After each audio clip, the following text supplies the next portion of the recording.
ஏன் இவ்வளோ heart attack? முன்னாலே ஹார்ட் அட்டாக் எல்லாம் இருந்திருக்கு. அங்கொன்றும் இங்கொன்றுமா கேள்விப்படுவோம்.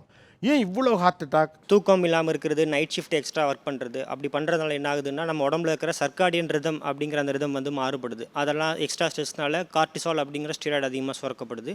இது எல்லாமே ஸ்ட்ரெஸ் அதிகமாகும்போது சடனாக அந்த பிளாக் ஒரு 50% காமனாக இருக்குது. அது வந்து என்ன ஆகும்னா ரப்சர் ஆகி மொத்தமாக 100% பிளாக்காக மாறும்போது ஹார்ட் அட்டாக் வருது. ஸோ ஸ்லீப் டிப்ரைவேஷன் முக்கியமான காரணமாக நான் பார்க்குறேன். ஸோ அந்த வாழ்க்கை முறை வந்து வாழ்க்கை ஓட்டம் ரொம்ப ஸ்பீடாக போகிறதுனால அவங்களோட ஓன் ஹெல்த்து, அந்த ஸ்ட்ரெஸ்ஸு இதெல்லாம் ஜாஸ்தி ஆகி அதில் வந்து அவங்க கம்பேர் பண்ண ஆரம்பித்து அவங்க சக்ஸஸ் பண்ணிட்டாங்க, நம்ம இன்னும் இப்படியே இருக்கோம், இங்கேயே இருக்கோம், வாழ்க்கை ஓட்டத்தில் இன்னும் நம்ம பின்தங்கி இருக்கோம். சக்ஸஸ்ன்னு அதை நோக்கி அந்த கோல் போஸ்ட்டுக்கு ஓடிக்கிட்டே இருக்கிறப்போ ஏற்படக்கூடிய மன நெருக்கடிகள் கூட கெமிக்கல் ரியாக்ஷனும் உடம்புல நடக்கும் சார். கார்டிசால் லெவல் அதிகமாகிடும் சார். அந்த கார்டிசால் லெவல் என்ன பண்ணுன்னா எப்போவுமே ஹார்ட்டை வந்து ஸ்பீடாக இயங்க வைக்கும் சார். ஸோ அந்த ஒரு சுச்சுவேஷனில் உடம்பு ரொம்ப நேரம் இருந்துச்சுன்னா அது உடம்புக்கு நல்லதில்லை சார் ஆக்சுவலி.